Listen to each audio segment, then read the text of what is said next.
Hi everyone and welcome to the complete JavaScript series, जिसके अंदर हम जावास्क्रिप्ट के बहुत सारे कॉन्सेप्ट्स को सीखने वाले हैं। अब अभी तक हमने काफ़ी सारी डिफरेंट टॉपिक्स को कवर कर लिया और आज हम करने वाले हैं अपना एक मिनी प्रोजेक्ट यूजिंग जावास्क्रिप्ट, जिसका नाम है रॉक पेपर सिजर्स गेम। अब रॉक पेपर सिजर हमने बचपन में बहुत बार खेला होगा। आज हम फाइनली उसका जावास्क्रिप्ट के अंदर एक ऑनलाइन डिजिटल वर्जन है जिसको बिल्ड करने वाले हैं। काफ़ी इंटरेस्टिंग होगा इसको बनाना, पर इसको बनाने का सबसे मेन रीज़न ये है कि हमने जितने भी जावास्क्रिप्ट के कॉन्सेप्ट्स हैं जिनको पढ़ा है उनको हम प्रैक्टिकली इंप्लीमेंट करके देखेंगे कि किस किस तरीके से हम उन्हें यूज कर सकते हैं। अब वैसे तो रॉक पेपर सीजर हमारा एक छोटा सा गेम ही होता है, इसको हम एक मिनी प्रोजेक्ट की तरह ट्रीट कर सकते हैं, पर ये हमें काफी सारे ऐसे कॉन्सेप्ट सिखाता है जिसे हम बाद में जाके जो भी मेजर वेबसाइट्स को बिल्ड करते हैं, मेजर प्रोजेक्ट्स को बिल्ड करते हैं, वहां पर जाकर ये सारे के सारे कॉन्सेप्ट्स डायरेक्टली अप्लाई होते हैं। अब जावास्क्रिप्ट के अंदर इसके अलावा भी अगर आपको कोई और कॉन्सेप्ट सीखना है तो हमारे सारे के सारे टॉपिक्स इसी चैनल के ऊपर इस प्लेलिस्ट के अंदर अवेलेबल हैं, उन्हें हम जाकर एक्सेस कर सकते हैं। साथ के साथ हमारा जो लेक्चर का कोड है उसका लिंक आपको नीचे डिस्क्रिप्शन बॉक्स के अंदर मिल जाएगा। तो शुरुआत करते हैं अपने मिनी प्रोजेक्ट के साथ।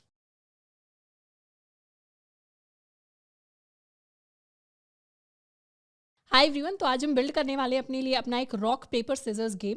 एंड ये गेम कुछ इस तरीके से दिखाई देगा, यानी हम इस तरीके से एक वेब पेज बिल्ड करेंगे जिसमें टॉप पर हमारे पास 3 ऑप्शंस होंगे। पहला ऑप्शन हमारे रॉक के लिए होगा, सेकंड ऑप्शन पेपर के लिए, थर्ड ऑप्शन सिजर्स के लिए। एंड यूज़र क्या कर सकता है, यूज़र तीनों में से किसी भी ऑप्शन को क्लिक करके सिलेक्ट कर सकता है। उसके अलावा हमारे पास यूज़र एंड कंप्यूटर दोनों का स्कोर होगा। अगर यूज़र ने लेट्स सपोज रॉक सिलेक्ट किया तो उसके बाद ऑटोमेटिकली हमारा कंप्यूटर रॉक पेपर सिजर्स में से कोई एक सिलेक्शन लेगा एंड बेस्ड अपॉन कि दोनों में से, मतलब हम में से या कंप्यूटर में से जो भी जीतेगा उसका स्कोर यहाँ पर अपडेट हो जाएगा। एंड यहाँ पर ये वाला जो मैसेज बॉक्स है ये भी हमारे पास अपडेट होकर आएगा। कुछ इस तरीके से हम गेम को खेल रहे होंगे। जैसे हमने रॉक को प्रेस किया तो यहाँ पर आया इट वॉज अ ड्रॉ, यानी कंप्यूटर ने भी क्या किया होगा, सिस्टम ने भी हमारे लिए रॉक जनरेट किया होगा। दोबारा से अगर हम रॉक को प्रेस करते हैं तो इस बार यहाँ पर लिखा रहा है you lost, paper beats rock, यानी कंप्यूटर ने पेपर जनरेट किया और हमने रॉक को सिलेक्ट किया था, इसीलिए कंप्यूटर का स्कोर +1 हो गया और हमारा स्कोर अभी भी 0 है। दोबारा हम रॉक को सिलेक्ट करते हैं तो दोबारा से वी लॉस्ट, क्योंकि दोबारा से कंप्यूटर ने पेपर को सिलेक्ट किया। दोबारा करते हैं तो दोबारा से we lost to computer. And इसी तरीके से I am just trying to get a win and finally we got a win, यानी जब हम विन कर जाएंगे तो इस तरीके से ग्रीन कलर में हमारे लिए मैसेज डिस्प्ले होकर आएगा you won rock beat scissor, यानी इस बार कंप्यूटर ने हमारे लिए सिजर जनरेट किया था और हमने रॉक को चूज किया था। एंड क्योंकि हम एक बार ही जीत गए हैं तो हमारा स्कोर भी अपडेट हो गया है बाय 1। तो इस तरीके से हम अपने गेम को प्ले कर सकते हैं। It is a never ending unlimited score वाला गेम जिसमें कितने भी टाइम्स हम इसको प्ले कर सकते हैं। तो इस गेम को हम बिल्ड करने वाले हैं purely using HTML, CSS and JavaScript, जिसमें हमारा जो मेन फोकस है वो जावास्क्रिप्ट के ऊपर रहेगा। हमने जो स्टाइलिंग रखी है रॉक पेपर सिजर की वो कुछ ऐसी रहेगी, बट आप अपने हिसाब से कोई भी CSS के अंदर, HTML के अंदर चाहे तो चेंजेस कर सकते हैं। So let's start building our code. अब हमारे कोड के अंदर हमारे पास एक जावास्क्रिप्ट नाम का फोल्डर है जिसके अंदर हमने 3 फाइल्स बनाई हैं। एक है हमारी index.html फाइल जिसमें हमारा HTML का कोड आएगा, एक है style.css जिसमें हम अपनी CSS लिखेंगे स्टाइलिंग के लिए, और एक है app.js जिसके अंदर हम अपना पूरा लॉजिक लिखने वाले हैं। साथ के साथ हमारे पास एक इमेजेस नाम का फोल्डर है जिसके अंदर मैंने 3 इमेजेस ऑलरेडी स्टोर करके रखी हैं। सबसे पहली हमारी रॉक की इमेज है, उसके बाद हमारे पेपर वाले सिंबल की इमेज है, एंड इसके साथ साथ हमारे पास एक सिजर्स की इमेज है। ये सारा का सारा जो लिंक है इमेजेस का ये आपको नीचे डिस्क्रिप्शन बॉक्स के अंदर मिल जाएगा। आप चाहें तो वहाँ से इमेजेस डाउनलोड कर सकते हैं, नहीं तो हम चाहें तो इमेजेस की जगह इमोजीज को भी यूज़ कर सकते हैं जो हम कीबोर्ड से नॉर्मली टाइप कर सकते हैं, नहीं तो हम चाहें तो खुद की अपनी कस्टम इमेजेस को भी यूज़ कर सकते हैं। So it all depends upon you कि आप अपने प्रोजेक्ट को क्या स्टाइलिंग देना चाहते हैं। So let's start with our index.html। सबसे पहले हमने अपना बॉयलर प्लेट कोड जनरेट कर लिया और इसके अंदर हम नाम दे सकते हैं रॉक पेपर सिजर्स गेम, इस तरीके से। एंड यहाँ पर let's give an H1 heading, same heading हम चाहें तो दे सकते हैं rock paper and scissors. Save and इसे कर लेंगे रिफ्रेश तो सारी चीज़ें गायब हो गई। हम बिल्कुल बेसिक से यानी बिल्कुल 0 से स्टार्ट करने वाले हैं। तो ये हमारा रॉक पेपर सिजर्स हो गया। अब रॉक पेपर सिजर्स गेम के लिए हमें क्या क्या चीज़ें चाहिए, एक हमने हेडिंग दे दी है गेम को, उसके अलावा हमें अपनी चॉइसेस सबसे पहले यूज़र को दिखानी पड़ेगी। यानी यूज़र कुछ भी जो चूज़ करेगा, रॉक चूज़ करेगा, पेपर चूज़ करेगा, सिजर्स चूज़ करेगा, उसके लिए उसे वो चीज़ें विजुअली दिखाई देनी चाहिए। तो हमारी जो चॉइसेस हैं उनको हमें, यानी इमेजेस को यूज़र को दिखाना है। तो इन सारी चॉइसेस को सबसे पहले तो हम एक डिव बना लेते हैं चॉइसेस नाम का, इसे क्लास दे देते हैं चॉइसेस, और इसके अंदर हम 3 चॉइसेस जो हैं वो अपने यूज़र को डिस्प्ले कराएंगे। फर्स्ट जो चॉइस होगी इसे भी डिव बना लेते हैं, इसके अंदर हम अपनी इमेज को शो करेंगे। Source is equal to images के अंदर rock.png, ये मेरी फाइल का नाम है। हमें ये ध्यान रखना है कि हमें जो अपनी इमेजेस ऐड करनी है वो अपने जावास्क्रिप्ट फोल्डर के अंदर ही ऐड करनी है, नहीं तो हमारा कोड वर्क नहीं करेगा, नहीं तो इमेजेस हमें इस तरीके से नहीं दिखाई देंगी। अगर हम कहीं और अपनी इमेजेस को स्टोर करें तो उस केस में हमें अपने सोर्स के यूआरएल को चेंज करना पड़ेगा। तो ये हो गई हमारी इमेज नंबर 1। इसको कर लेते हैं सेव एंड रिफ्रेश। तो यहाँ पर हमारी इमेज हमें दिखाई दे रही है, although it is a really large image right now, but इसकी साइजिंग एंड स्टाइलिंग सारी चीज़ें हम कर रहे होंगे। इसी तरीके से यहाँ पर ये अपना चॉइस वाला डिव कॉपी कर लेते हैं, ये सेकंड चॉइस आ जाएगी यहाँ पर। इस चॉइस में हम दिखाएंगे अपनी पेपर वाली इमेज, एंड इसी तरीके से हमारे पास हमारी थर्ड चॉइस आ जाएगी जिसमें हम दिखाने वाले हैं अपनी सिजर्स वाली इमेज। सेव रिफ्रेश, ये हमारा रॉक आ गया, ये हमारी पेपर वाली इमेज आ गई, एंड ये हमारी सिजर वाली इमेज आ गई। अब इन सबको हमें धीरे धीरे स्टाइल करना है। स्टाइलिंग से पहले अपने मेन कंटेंट के ऊपर ध्यान देते हैं। अब क्योंकि अपनी चॉइसेस को हम यूनिकली भी आइडेंटिफाई करना चाहते हैं, यूनिकली आइडेंटिफाई करने का मतलब है कि यहाँ पर ये जो रॉक वाली चॉइस है, इसे बाद में हमें ट्रैक करना पड़ेगा कि हमने रॉक के ऊपर क्लिक किया है, हमने पेपर के ऊपर क्लिक किया है, या हमने सिजर्स के ऊपर क्लिक किया है। इसीलिए इन्हें हम शुरुआत में ही एक ID दे देते हैं। ID is equal to rock, ID is equal to paper, and ID is equal to scissors. तो ये हमारे पास तीनों की तीनों IDs आ गई हैं। ये हो गई हमारी चॉइसेस। चॉइसेस के बाद आपने नोटिस किया होगा कि हमने स्कोर को प्रिंट करवाया था, तो उसके लिए हमारे पास एक स्कोर बोर्ड होना चाहिए। तो उसके लिए हम एक और डिव क्रिएट कर लेते हैं।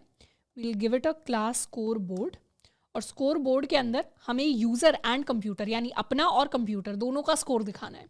तो अपने लिए एक स्कोर नाम का हम डिव बना लेते हैं, जिसमें हम एक पैराग्राफ क्रिएट करेंगे। पैराग्राफ के अंदर सबसे पहले हम स्कोर दिखाने वाले हैं यूज़र के लिए। तो यहाँ पर 2 पैराग्राफ्स बना लेते हैं। This is going to be user, ये हो जाएगा हमारे यूज़र का स्कोर। इनफैक्ट इसे यू लिख सकते हैं कि ये हमारा स्कोर है। एंड सेकंड एक डिव हम बना लेंगे हमारे कंप्यूटर स्कोर के लिए। तो इसे कंप्यूटर लिख सकते हैं, नहीं तो इसे हम कॉम्प भी लिख सकते हैं शॉर्ट फॉर्म के लिए। एंड इसे भी शुरुआत में हम 0 रखेंगे। हम चाहें तो जो स्कोर है, क्योंकि ये वाला जो स्कोर है ये अपडेट होता रहेगा, अभी हो सकता है हमारा स्कोर 0, कल को हो सकता है 1 हो जाए, 2 हो जाए, 3 हो जाए। तो ये ऐसी वैल्यू है, ये ऐसा पैराग्राफ है जो अपडेट होता रहेगा। अब क्योंकि अपडेट होगा तो बाद में हमें इसे जावास्क्रिप्ट की फाइल में एक्सेस करना पड़ेगा, तो इसीलिए शुरुआत में ही इसे हम कोई ID या क्लास दे सकते हैं। We can give it an ID, user score इसे हम कह सकते हैं। एंड इस वाले स्कोर को हम एक ID दे सकते हैं, we can call it computer score. ये वाला जो हमारा टेक्स्ट है, यू एंड कंप्यूटर, ये दोनों पैराग्राफ्स एज सच कभी चेंज नहीं होने वाले, तो इन्हें हमें ID देने की एज सच ज़रूरत नहीं है। इसे कर लेते हैं सेव। तो ये हो गया हमारा score board. And score board के बाद हमारे पास कुछ मैसेज होना चाहिए, मैसेज बॉक्स, मैसेज कंटेनर, जो हमें बताए कि हम जीत रहे हैं या गेम ड्रॉ हो रहा है, या जो अभी करंट टर्न चल रही है उसमें क्या रिजल्ट आया है। तो उसके लिए we can create a div called message container. And message container के अंदर हम एक पैराग्राफ बना सकते हैं, जिसे एक ID दे देते हैं मैसेज। एंड इसमें हम लिख सकते हैं प्ले योर मूव, या इस तरीके का कुछ मैसेज स्टार्टिंग के लिए। तो एक बार अपने पेज पर आ जाते हैं। एंड दिस इज़ बेसिकली अभी हमारी H1 हेडिंग, उसके बाद हमारे पास 3 इमेजेस हैं। यहाँ पर 0 हमारा स्कोर प्रिंट होकर आ रहा है, एंड फिर कंप्यूटर का स्कोर प्रिंट होकर आ रहा है, और फिर हमारे लिए हमारा मैसेज प्रिंट होकर आ रहा है। अब इन्हीं चीज़ों को हमें और बेटर तरीके से प्रेजेंट करना है, तो उसके लिए अपनी जो style.css है उसे हम ओपन कर लेते हैं। सबसे पहले शुरुआत करते हैं हमारी मार्जिन एंड पैडिंग को 0 सेट करने के साथ। Can give it margin padding 0, and इसे साथ के साथ कनेक्ट कर लेते हैं। तो लिंक कर लेंगे अपनी स्टाइल शीट को, href is equal to style.css, save refresh. तो ये लिंक हो गया। तो सारी मार्जिन, जो लेफ्ट की तरफ हमारे पास मार्जिन आ रही थी, पैडिंग आ रही थी, सारी की सारी स्टाइलिंग कंप्लीटली हट गई है। अब सबसे पहले हम स्टाइल करना स्टार्ट करेंगे अपनी H1 हेडिंग को। Let's style our H1 heading. तो H1 हेडिंग के लिए हम let's give it a background colour. I want to give it a darkish background colour, जिसके लिए कूलर्स, जिसको हमने लास्ट लेक्चर के अंदर डिस्कस किया था कि किस तरीके से बहुत सारे कलर पैलेट्स हैं जिनको हम जनरेट कर सकते हैं। तो मैंने ऑलरेडी एक डार्किश ब्लू कलर का थोड़ा सा डार्कर वर्जन है जिसको पैलेट में जनरेट किया था, 081B31। This is basically my colour. And इसे रिफ्रेश कर लेंगे तो इस तरीके का डार्क ब्लूइश बैकग्राउंड कलर हमारे पास आ जाएगा। एंड इसके फॉरग्राउंड यानी टेक्स्ट कलर को हम रख सकते हैं वाइट। सेव रिफ्रेश, ये हमारे पास वाइट कलर आ गया। हम चाहें तो इसे कुछ हाइट दे सकते हैं। Let's give it a height of 3 rems, या we can make it 5 rems, थोड़ा सा बड़ी हाइट दे सकते हैं। इसे सेंटर में लाने के लिए हम कर सकते हैं टेक्स्ट अलाइन सेंटर, या इनफैक्ट पूरे के पूरे डॉक्यूमेंट को हम टेक्स्ट अलाइन सेंटर दे सकते हैं। सेव, रिफ्रेश, तो ये सेंटर में आ गया।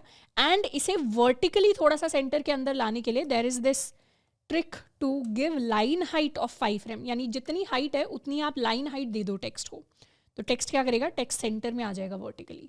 सो आई use it for my headings. तो इस तरीके से हमारा रॉक पेपर सिजर्स हमारे लिए लिख कर आ गया है। नेक्स्ट हम अपनी चॉइसेस के ऊपर फोकस करेंगे, यानी इन चॉइसेस को, अपनी इमेजेस को कैसे हम प्रेजेंट कर सकते हैं। सबसे पहले तो हमारा जो चॉइस है, यानी ये जो इंडिविजुअल डिव्स है, ये हमारा फर्स्ट डिव है, ये हमारा सेकंड डिव है, ये हमारा थर्ड डिव है। तीनों डिव्स को कुछ कुछ हम हाइट एंड विड्थ देने वाले हैं। तो चॉइस क्लास से इन्हें सेलेक्ट कर लेते हैं। Let's give them a height of 100 pixels and width of 100 pixels. Save, refresh. तो इस तरीके से हमारे डिव्स हमारे लिए प्रिंट होकर आ रहे हैं। साथ के साथ हमारी जो इमेजेस हैं, हम अपनी इंडिविजुअल सारी की सारी इमेजेस को सिमिलर हाइट एक बार देकर देखते हैं। रिफ्रेश। तो इस तरीके से हमारी 3 इमेजेस आ गई हैं। एंड यहाँ पर आकर थोड़ा सा हम साइज़ को इंक्रीज कर देते हैं, या in fact let's make it 150। Save and refresh. तो ये हमारी इमेजेस आ गई। अब जब इस तरीके से हम इमेजेस को डिव के अंदर स्टोर करते हैं तो हमें दिखाई देगा थोड़ी सी यहाँ पर डिस्टॉर्ट हो रही है, मतलब इमेजेस उतनी अच्छी तरीके से नहीं आ रही। ऐसा लग रहा है कि इमेजेस या तो बहुत ज़्यादा कॉन्ट्रैक्ट हो जाती है जब हम स्टाइल करने की कोशिश करते हैं, या बहुत ज़्यादा स्ट्रेच हो जाती हैं। यहाँ पर ऐसा लग सकता है हमारी इमेजेस बहुत ज़्यादा कॉन्ट्रैक्ट हो रही हैं, श्रिंक होकर आ रही हैं। तो उसके लिए what we can do is I will give them a property called object fit, जिसको हम सेट कर सकते हैं टू कवर। सेव किया, रिफ्रेश किया, तो इमेज थोड़ी सी और बेटर तरीके से हमारे लिए निकल के आएगी। एंड यहाँ पर ये जो हमारा चॉइस है, इसे थोड़ा सा हम साइज़ में चाहें तो डिक्रीज़ कर सकते हैं। We can make it 165 pixels probably. तो अगर मैं आपको शो करूँ कि हमारे डिव एंड हमारे इमेजेस किस तरीके से प्रेजेंट होके आ रही हैं, तो ये बेसिकली हमारा पूरा का पूरा डिव है, या यहाँ पर आ जाते हैं, ये हमारा पूरा का पूरा डिव है जिसके अंदर this is my image, this is my entire div, this is my image, this is my entire div and this is my image. तो डिव के अंदर हमारी इमेज स्टोर होकर आ रही है। अब ये इमेजेस अभी थोड़ी स्क्वायर शेप के अंदर है क्योंकि हाइट विड्थ सेम है। इन्हें राउंड बनाने के लिए हम इन्हें बॉर्डर रेडियस दे सकते हैं। तो इमेज को हम एक बॉर्डर रेडियस दे सकते हैं which is going to be 50% to make them a circle. तो इस सर्कल के अंदर कन्वर्ट हो जाएंगी। एंड ये जो सारी की सारी इमेजेस हैं, इन्हें अब सेम लाइन पे लाने के लिए हम सारी की सारी इमेजेस का जो कंटेनर है उसे डिस्प्ले फ्लेक्स कर सकते हैं। तो सारी की सारी हमारी ये जो चॉइसेस हैं, ये चॉइसेस नाम के डिव के अंदर हैं। तो यहाँ उसे चूज़ कर लेते हैं। चॉइसेस डिव के अंदर what we will do is यहाँ पर हम डिस्प्ले कर देंगे set to flex. Save, refresh. तो हमारा डिस्प्ले फ्लेक्स हो गया। अब वर्टिकली एंड हॉरिजॉन्टली अलाइन करने के लिए जस्टिफाई कंटेंट सेंटर, तो ये हमारे पास सेंटर में आ जाएंगी। एंड साथ के साथ अलाइन आइटम्स को भी कर देंगे टू सेंटर। Save, refresh. इन्हें हम चाहें तो एक गैप भी दे सकते हैं। Let's give them a gap of 3 rems। तो ये हमारे पास थोड़ा सा गैप आ जाएगा। और चाहें तो ऊपर से एक मार्जिन दे सकते हैं फ्रॉम टॉप।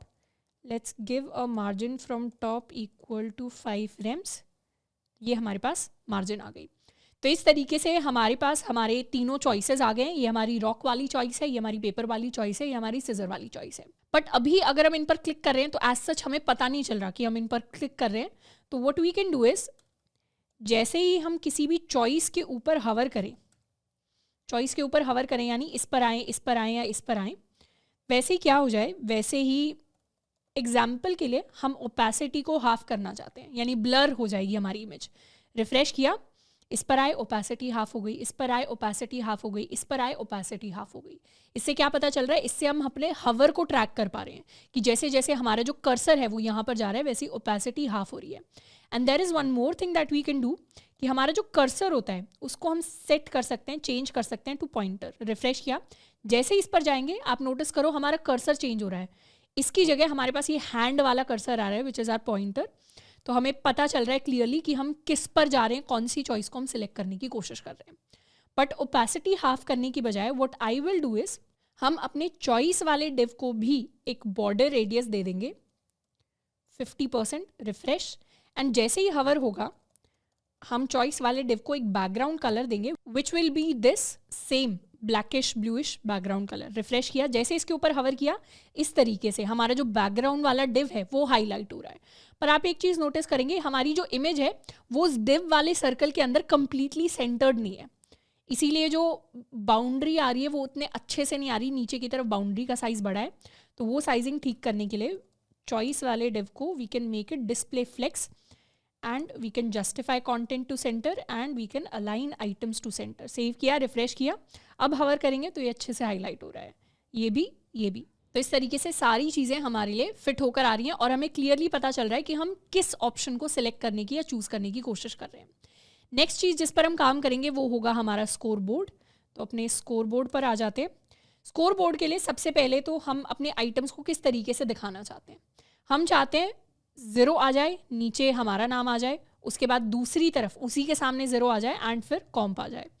तो हमारे जो स्कोर बोर्ड है इसके अंदर लेफ्ट की तरफ हमारा ये डिव आ जाए, राइट की तरफ हमारा ये डिव आ जाए। तो इस तरीके से अरेंज करने के लिए स्कोर बोर्ड को भी हम डिस्प्ले फ्लेक्स कर सकते हैं। So let's go to our scoreboard and इसे कर देते हैं डिस्प्ले फ्लेक्स। Save, refresh. तो ये दोनों क्या आ गए, दोनों सेम लाइन के अंदर आ गए। अब इन्हें सेंटर में लाने के लिए we can do justify content centre. तो ये हमारे पास सेंटर में आ गए। साथ के साथ वर्टिकली अलाइन करने के लिए हम अलाइन आइटम्स भी सेंटर कर सकते हैं। And also I want to increase the font size. तो यहाँ पे जो फॉन्ट साइज है इसे we can set it to 1 rem 2 rems। तो ये हमारा नॉर्मल फॉन्ट साइज हो जाएगा। प्लस मैं चाहती हूँ ये वाले जो हमारे स्कोर हैं, यानी ये जो यूज़र का स्कोर है ये जो कंप्यूटर का स्कोर है, दोनों का साइज़, स्कोर का साइज़ काफ़ी बड़ा होकर आ जाए। तो उसके लिए इंडिविजुअल इस आईडी को user score and comp score, इनका साइज़ मुझे बड़ा करना है अगर, तो इन दोनों को हम सिलेक्ट कर सकते हैं, comp score, and I can increase the font size to maybe 4 rem। Refresh किया तो ये हमारे पास हमारे स्कोर्स आ गए। अब हम स्कोर बोर्ड से थोड़ा सा मार्जिन ले सकते हैं from top. Let's give it a margin of 3 rems। Refresh किया, यहाँ पर हमारा स्कोर आ जाएगा। बीच में हम थोड़ा सा गैप भी दे सकते हैं। Let's give them a gap of 5 rem। तो ये हमारा स्कोर आ जाएगा, ये कंप्यूटर का स्कोर आ जाएगा, और ये जो ऊपर वाला स्कोर है ये हमारे लिए अपडेट होता रहेगा। अब नेक्स्ट आ जाते हैं अपने मैसेज कंटेनर के साथ। मैसेज कंटेनर को डिज़ाइन करने के लिए, इनफैक्ट मैसेज कंटेनर की जगह हम इस मैसेज पर ही स्पेसिफिक फोकस रख सकते हैं। What we can do is, हमारा जो मैसेज पैराग्राफ है इसे पहले तो एक बैकग्राउंड कलर हम दे सकते हैं, एंड फॉरग्राउंड कलर इसके लिए हम रख सकते हैं white colour. Save, refresh. Okay, ये हमारी आईडी मैसेज होने वाली है। Refresh. So this is my message container. साथ के साथ इसे एक हम लाइन हाइट या हाइट दे सकते हैं, simply equal to 5 rems। Refresh. तो ये हमारी हाइट आ जाएगी। या हाइट की जगह हम इसका फॉन्ट साइज इंक्रीज करके लेट्स मेक इट 2 rems। तो हमारा फॉन्ट साइज इंक्रीज हो गया। प्लस हम इसे मार्जिन दे सकते हैं from top equal to 5 rems। Refresh. तो हमारे पास मार्जिन आ गई। And we'll make it display inline, क्योंकि हमें लंबी सी लाइन नहीं चाहिए। ये जो लंबी सी लाइन आ रही है पूरे के पूरे पेज पर, हमें ये नहीं चाहिए। हमें सिर्फ जितने पार्ट में हमारा कंटेंट है हम सिर्फ उतने को हाईलाइट करना चाहते हैं। तो रिफ्रेश किया तो डिस्प्ले हमारा इनलाइन हो गया। एंड इनलाइन एलिमेंट को मार्जिन फ्रॉम टॉप इस तरीके से देने की बजाय हमारा जो मैसेज कंटेनर है उसे हम देंगे अपना मार्जिन टॉप। रिफ्रेश किया तो ये नीचे की तरफ आ गया। साथ के साथ इसे हम कुछ पैडिंग दे देते हैं। Let's give it a padding of 1 rem। Refresh किया एंड एक बॉर्डर रेडियस दे देते हैं। Let's give it a border radius of 1 rem। थोड़ा सा कर्व्ड हो जाएगा। So basically this is our text जो शुरू में कह रहा है प्ले और मूव। तो हमें अपनी मूव चलनी है, हमें किसी भी एक को क्लिक करना है। तो ये तो हो गया हमारा इनिशियल स्टाइलिंग वाला पार्ट, जिसके अंदर हमने अपना HTML लिख लिया है, हमने अपनी मैक्सिमम जो स्टाइलिंग है उसे लिख लिया है। अब हम फाइनली अपने जावास्क्रिप्ट के लॉजिक की तरफ बढ़ने वाले हैं। अब जावास्क्रिप्ट के अंदर हम स्टार्ट करने वाले हैं अपने 2 वेरिएबल्स के साथ। एक वेरिएबल को हम यूज़ करेंगे हमारे यूज़र का स्कोर ट्रैक करने के लिए, यानी हमारा स्कोर ट्रैक करने के लिए, एंड सेकेंड वेरिएबल को हम यूज़ करेंगे अपने कंप्यूटर का स्कोर ट्रैक करने के लिए। So let's make 2 variables. First will be our user score, जिसे शुरुआत में हम सेट करेंगे टू 0, एंड दूसरा होगा हमारे कंप्यूटर का स्कोर, जिसे भी शुरुआत में हम सेट करेंगे टू 0। अब ये तो हमारे यूज़र एंड कंप्यूटर का स्कोर हो गया। इसके अलावा हमें अपने जावास्क्रिप्ट के अंदर ये भी एक्सेस करना पड़ेगा कि कौन से वाले ऑप्शन को सिलेक्ट किया जा रहा है, यानी हमारी जो 3 चॉइसेस है तो उन तीनों में से एक्चुअली किस चॉइस के ऊपर क्लिक किया जा रहा है, उसे सिलेक्ट किया जा रहा है। तो वो करने के लिए हम सारी की सारी चॉइसेस को एक्सेस करने वाले हैं। तो सारी चॉइसेस को एक्सेस करने के लिए हम लिखेंगे लेट चॉइसेस, या इसे कॉन्स्ट बना सकते हैं। Const choices is equal to document dot query selector all. जिस भी एलिमेंट के पास हमारी क्लास होगी चॉइस, यानी यहाँ से हमारा ये वाला डिव हमें मिलेगा, ये वाला डिव हमें मिलेगा और ये वाला डिव हमें मिलेगा। तो बेसिकली तीनों के तीनों डिव्स हमारे पास आ जाएंगे और हर एक डिव के ऊपर, क्योंकि डिव और इमेज का साइज ऑलमोस्ट सेम है, तो हर एक डिव के ऊपर हम अपने एक इवेंट लिसनर को ऐड करने वाले हैं जो हमारे क्लिक इवेंट को ट्रैक करेंगे। तो चॉइसेस डॉट फॉर ईच, सारी की सारी चॉइसेस के लिए हम बेसिकली हर एक इंडिविजुअल चॉइस को सिलेक्ट करेंगे और हर इंडिविजुअल चॉइस के लिए हम ऐड करेंगे उस पर एक इवेंट लिसनर जो किसे ट्रैक करेगा, जो हमारे क्लिक इवेंट को ट्रैक करेगा, जिसके बेसिस पर हमारा ये वाला फंक्शन एरो फंक्शन रन होगा। तो ये ऐसा सिंटैक्स है जिसको हमने लास्ट टाइम भी देखा था अपना लास्ट वाला गेम बिल्ड करते हुए। इसमें बेसिकली सारे के सारे चॉइसेस से हम एक एक इंडिविजुअल चॉइस डिव निकाल रहे हैं। तो हर इंडिविजुअल डिव हमारे पास आ जाएगा। इनफैक्ट इस इंडिविजुअल डिव को यहाँ पर कंसोल डॉट लॉग करके हम प्रिंट भी कर सकते हैं। Let me print all the choices div, and फिर हर एक डिव के ऊपर हम एक इवेंट लिसनर ऐड कर देंगे कि जैसे ही हर एक चॉइस के ऊपर क्लिक किया जाए वैसे ही हमारे पास प्रिंट होकर आए console dot log choice was clicked. से सेव कर लेते हैं एंड रिफ्रेश करते हैं। साथ के साथ let me open the console window. तो कंसोल के अंदर हम आ गए। अब यहाँ पर जैसे ही लेट्स सपोज मैंने अपनी रॉक वाली चॉइस के ऊपर क्लिक किया तो हमारे पास कोई एक्शन परफॉर्म नहीं हो रहा। इसका रीज़न इज़ प्रॉबेबली बिकॉज हमने अपनी स्क्रिप्ट टैग को यूज़ नहीं किया। अपनी app.js को कनेक्ट करने के लिए हमें ये लाइन अपने बॉडी टैग के एंड होने से जस्ट पहले लिखनी पड़ेगी। इसको रिफ्रेश कर लेते हैं। रिफ्रेश किया तो एकदम से क्या हो रहा है, हमारे लिए हमारी चॉइसेस प्रिंट होके आ रही हैं। तो यहाँ पर जब हम कंसोल डॉट लॉग हर एक इंडिविजुअल चॉइस प्रिंट करवा रहे हैं, मतलब हम हर एक इंडिविजुअल चॉइस वाला डिव प्रिंट करवा रहे हैं। तो ये हमारा फर्स्ट डिव आ गया जो हाईलाइट हो रहा है, ये हमारा सेकंड डिव आ गया, ये हमारा थर्ड डिव आ गया, और इन्हीं सारे डिव्स के ऊपर हमने अपने इवेंट लिसनर को ऐड किया है। इसे एक बार हटा देते हैं, सेव, रिफ्रेश। तो जैसे ही हम रॉक के ऊपर क्लिक करेंगे वैसे ही प्रिंट होकर आएगा चॉइस वॉज क्लिक्ड। पेपर के ऊपर क्लिक किया, चॉइस वॉज क्लिक्ड। इसके ऊपर क्लिक किया, चॉइस वॉज क्लिक्ड। इनफैक्ट हम हर एक ये जो डिव है इनकी आईडीज़ को भी एक्सेस कर सकते हैं। आईडी को एक्सेस करने के लिए बेसिकली हम यहाँ एक वेरिएबल बना सकते हैं कॉन्स्ट आईडी, या इसे कह देंगे choice ID is equal to हमारी चॉइस से हम कर देंगे गेट एट्रीब्यूट। गेट एट्रीब्यूट हमारा ऐसा मेथड था जिसको हम ऑलरेडी पढ़ चुके हैं। गेट एट्रीब्यूट में हम अपने आईडी एट्रीब्यूट की वैल्यू लेकर आएंगे और चॉइस आईडी को भी प्रिंट करेंगे कि हमारी चॉइस की एक्चुअल आईडी क्या है। रिफ्रेश किया, रॉक को क्लिक किया तो चॉइस वाज क्लिक्ड, आईडी क्या थी, रॉक। पेपर को क्लिक किया, चॉइस वाज क्लिक्ड, आईडी क्या थी, पेपर। सिजर्स को क्लिक किया, चॉइस वाज क्लिक्ड, आईडी क्या थी, सिजर्स। तो इस तरीके से हमें ये भी पता चल रहा है कि कौन सी स्पेसिफिक चॉइस को हमने सिलेक्ट किया है, और ये जो सिलेक्टेड चॉइस है ये बेसिकली हमारे यूज़र की चॉइस है हमारे लिए। इनफैक्ट इसे चॉइस आईडी की जगह we can call it user choice. ये हमारे यूज़र की चॉइस है जिसको हम प्रिंट भी करवा सकते हैं। तो इस तरीके से हमारे पास यूज़र की चॉइस तो सिलेक्ट होकर आ गई। अब हमारी यूज़र की चॉइस हमारे पास है, पर गेम को खेलने के लिए यूज़र की चॉइस तो ज़रूरी है ही, पर साथ के साथ कंप्यूटर को भी अपनी एक रैंडम चॉइस जनरेट करनी पड़ेगी। और वो जनरेट करने के लिए हम एक और नया फंक्शन बना सकते हैं। Let's call it play game. Play game में क्या करेंगे, हम बेसिकली सबसे पहले तो कंप्यूटर से एक रैंडम चॉइस जनरेट करेंगे, फिर कंपेयर करेंगे यूज़र जीतेगा या कंप्यूटर जीतेगा, एंड उस हिसाब से हम अपने स्कोर्स को अपडेट करने वाले हैं। तो ये सारा का सारा जो काम होगा वो हमारे लिए प्ले गेम वाला फंक्शन परफॉर्म करेगा। और प्ले गेम को यहाँ से हम कॉल कर सकते हैं, मतलब जैसे ही हमने प्रिंट करवा दिया कि ठीक है हमने चॉइस को ट्रैक कर लिया, ये हमारी यूज़र की चॉइस थी, उसके बाद हम प्ले गेम को कॉल कर सकते हैं और प्ले गेम में हम अपने यूज़र की चॉइस को पास कर देंगे।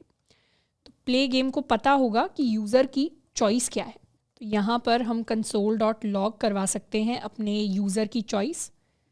We can write user choice is equal to this value, and इसे यहाँ से हटा लेते हैं।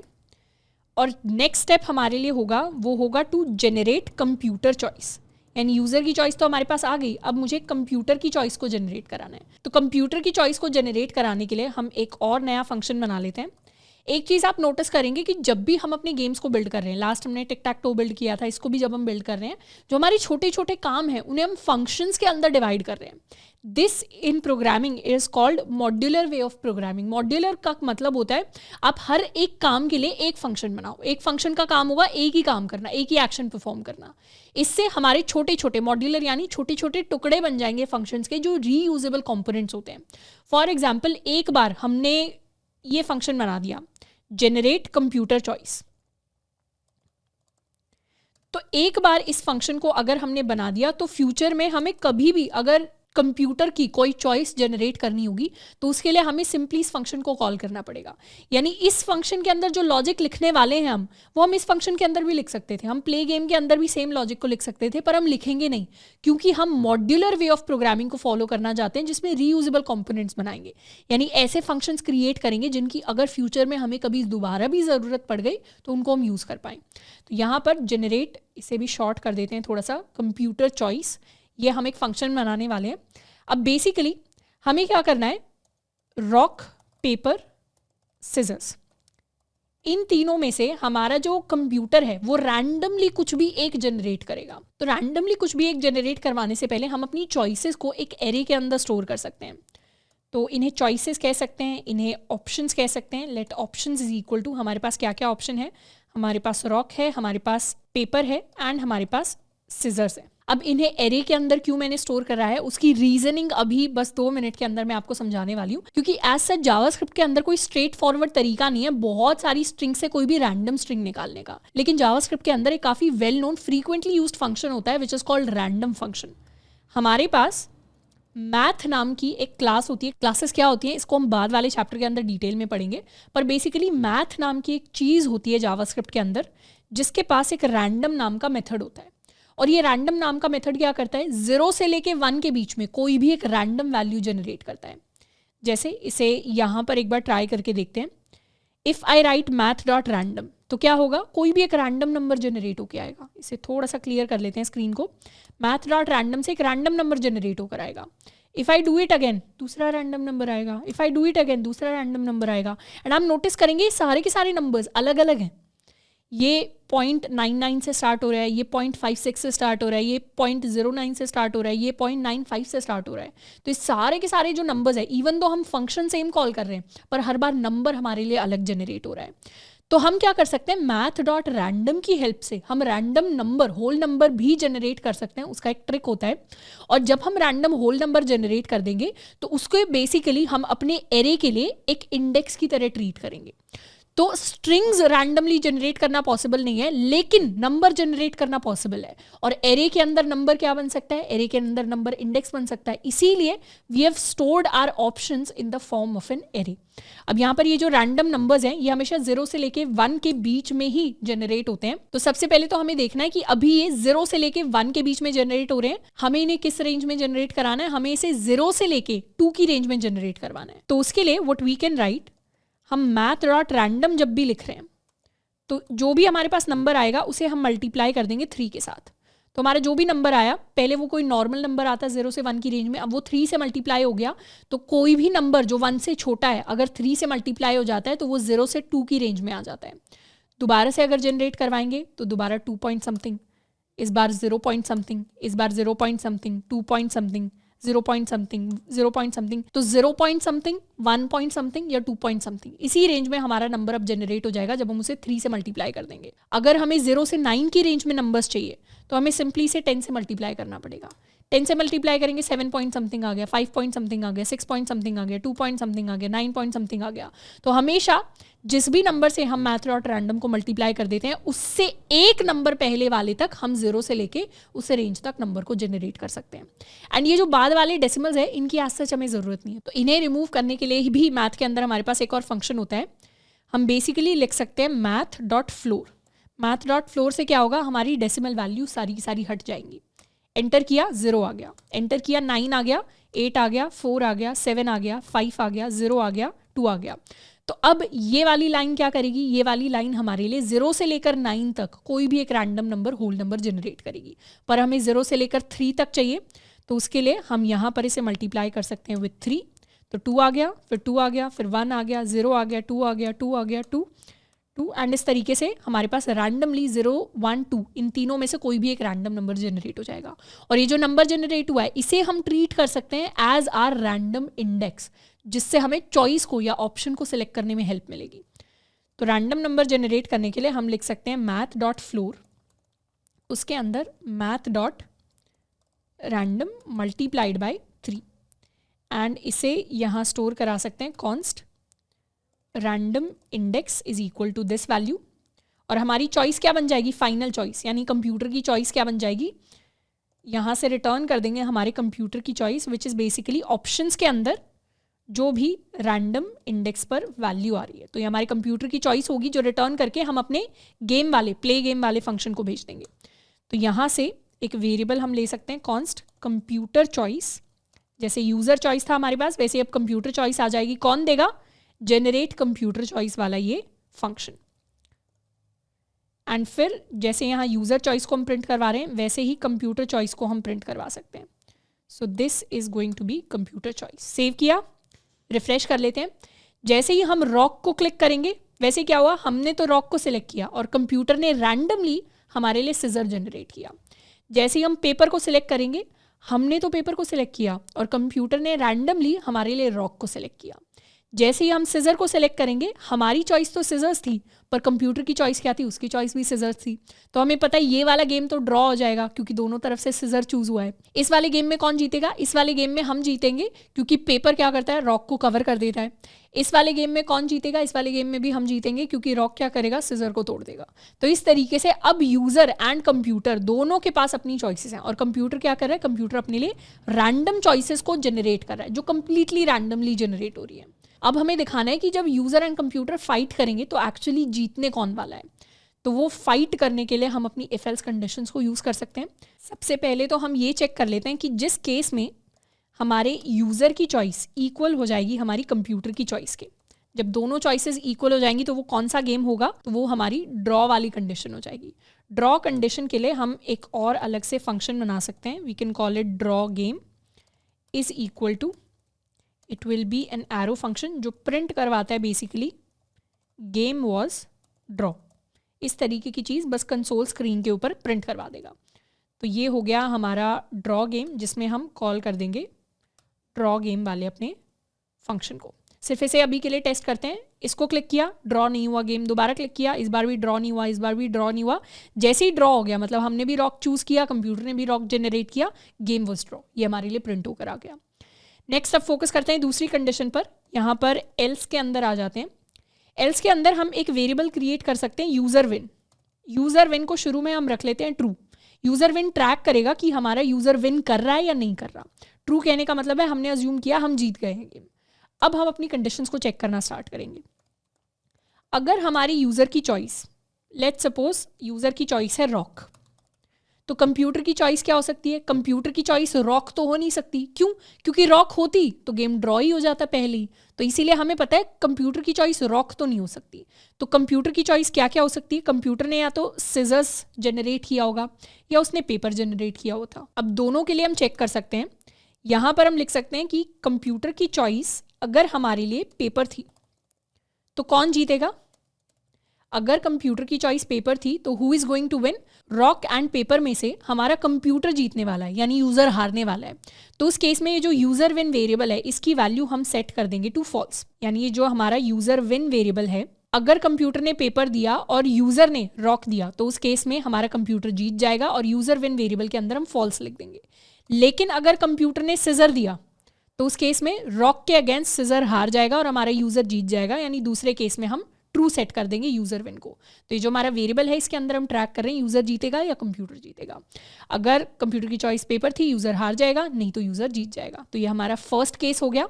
हमारे सेकंड केस पर आ जाते हैं। अगर यूजर की जो चॉइस थी that was equal to paper, user ने क्या किया, पेपर सेलेक्ट किया, तो कंप्यूटर की जो चॉइस है उसमें पेपर तो हो नहीं सकता, नहीं तो गेम ड्रॉ हो जाता। तो कंप्यूटर के पास दो ही चॉइसेस बचती हैं, या तो कंप्यूटर ने रॉक चूज किया होगा या कंप्यूटर ने सिजर्स चूज़ किया होगा।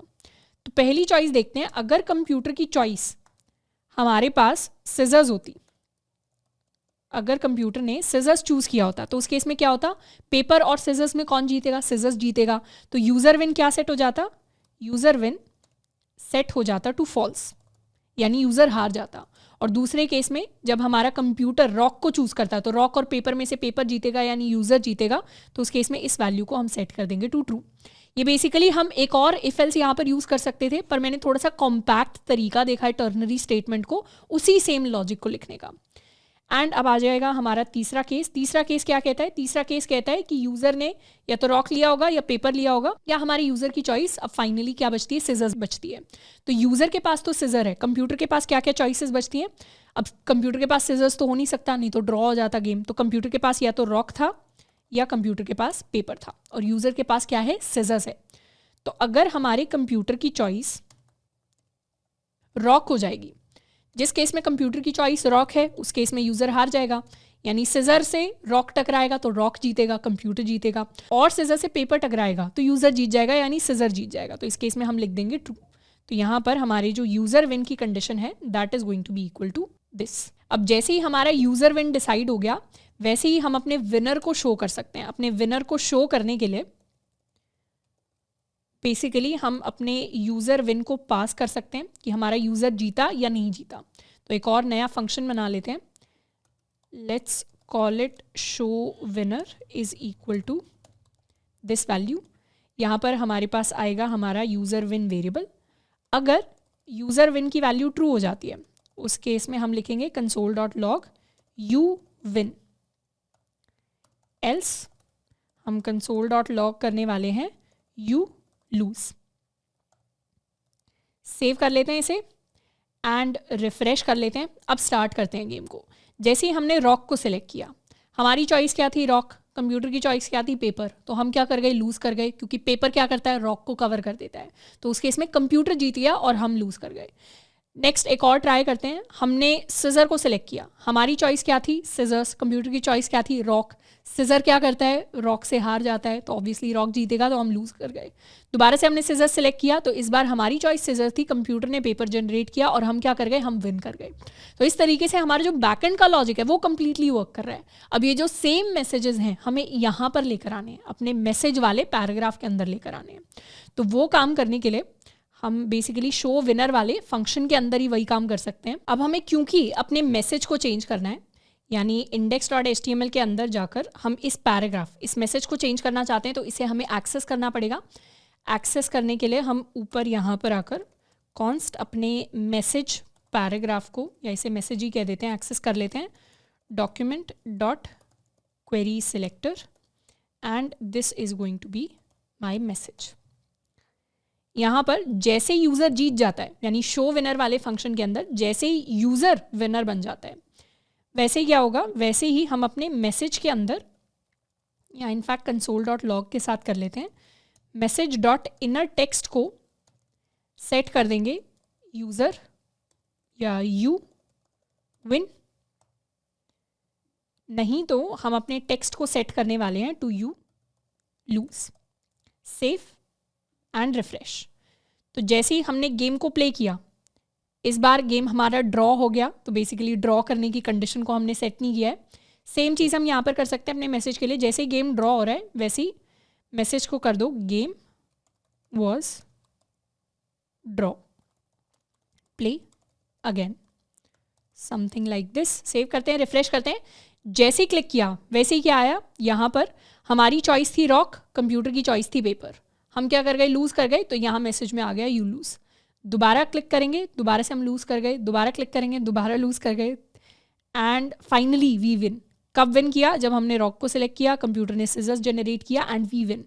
इसी तरीके से हम लूज़ कर गए, lose, win, win, win, lose, and ये हमारा वो वाली चॉइस आ गई जिसमें गेम हमारा ड्रॉ हो गया। दोनों ने रॉक को सिलेक्ट किया तो गेम हमारा ड्रॉ हो गया। अब इसी को कलर्स के थ्रू विजुअली और रिप्रेजेंट करने का तरीका होगा कि मैसेज में जैसे हम जीत जाते हैं हम बैकग्राउंड कलर को भी चेंज कर दें।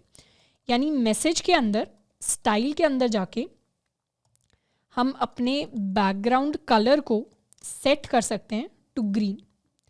Let's set a green colour. जब हम विन कर जाते हैं एंड जब हम लूज़ कर जाते हैं हम अपने बैकग्राउंड कलर को सेट कर देंगे टू रेड।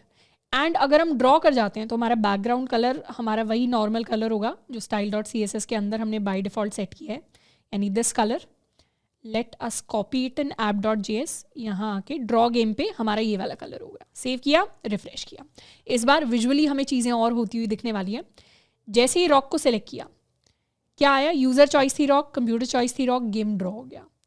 दोबारा सिलेक्ट किया, यूज़र चॉइस थी रॉक, कंप्यूटर की चॉइस थी पेपर, तो पेपर क्या करेगा? रॉक को कवर कर देगा, कंप्यूटर जीत जाएगा, हम लूज़ कर गए एंड वही मैसेज हमारे लिए रेड कलर में डिस्प्ले होकर आ गया। दोबारा प्ले करेंगे, इस बार हम जीत गए, यानी यूज़र ने, हमने रॉक सिलेक्ट किया, कंप्यूटर की चॉइस थी सिजर्स, ऑब्वियसली रॉक जीत जाएगा, यू विन वाला मैसेज आ गया और इस बार ग्रीन कलर में हमारा मैसेज हमारे लिए डिस्प्ले होकर आ गया। तो कलर्स को हमने सेट कर लिया है साथ में। इनफैक्ट कौन जीता कौन हारा, यानी रॉक एंड सिजर्स किसने किसको बीट किया, उसे भी हम साथ के साथ प्रिंट करवा सकते हैं। तो ये जो हमारा शो विनर वाला फंक्शन है, इसे हम यूज़र एंड कंप्यूटर की चॉइस भी पास कर सकते हैं। इसे यूज़र चॉइस दे देंगे, इसे कंप्यूटर चॉइस दे देंगे, दोनों को हम यहाँ पे आके एक्सेस कर सकते हैं। This is my user choice, this is my computer choice. And यहाँ जो मैसेज हम बड़ा सा लिखने की कोशिश कर रहे हैं, यहाँ पर बेसिकली हम लिख सकते हैं user choice beats computer choice, यानी यूज़र ने कंप्यूटर को बीट कर दिया, यही हमारा मैसेज है। और इसी का रिवर्स यहाँ पर लिख सकते हैं, यू लूज़। तो यहाँ हमारे कंप्यूटर की चॉइस लिख देते हैं एंड ये हमारी यूज़र की चॉइस लिख देते हैं।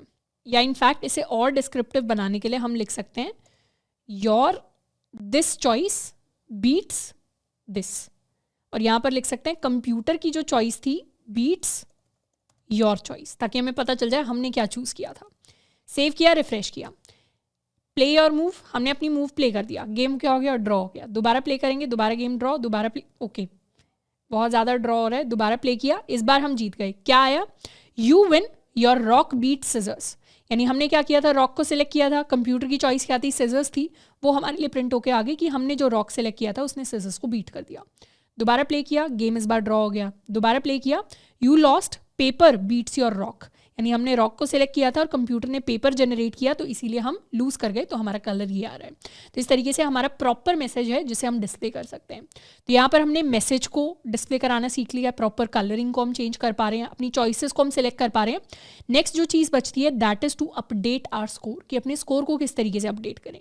बेसिकली अगर हमारा यूज़र जीत जाता है तो उस केस में क्या होना चाहिए? स्कोर अपडेट होना चाहिए यूज़र का। तो यहाँ पर जैसे ही यूज़र जीतेगा हम क्या करेंगे? यूज़र स्कोर को ++ कर देंगे एंड अपने यूज़र स्कोर को एक्सेस भी कर लेते हैं। यानी यहाँ पर ये जो हमारा स्कोर बोर्ड है, इसके अंदर ये जो यूज़र स्कोर वाला पैराग्राफ है एंड ये कंप्यूटर स्कोर वाला पैराग्राफ है, इन्हें हम एक्सेस करने वाले हैं।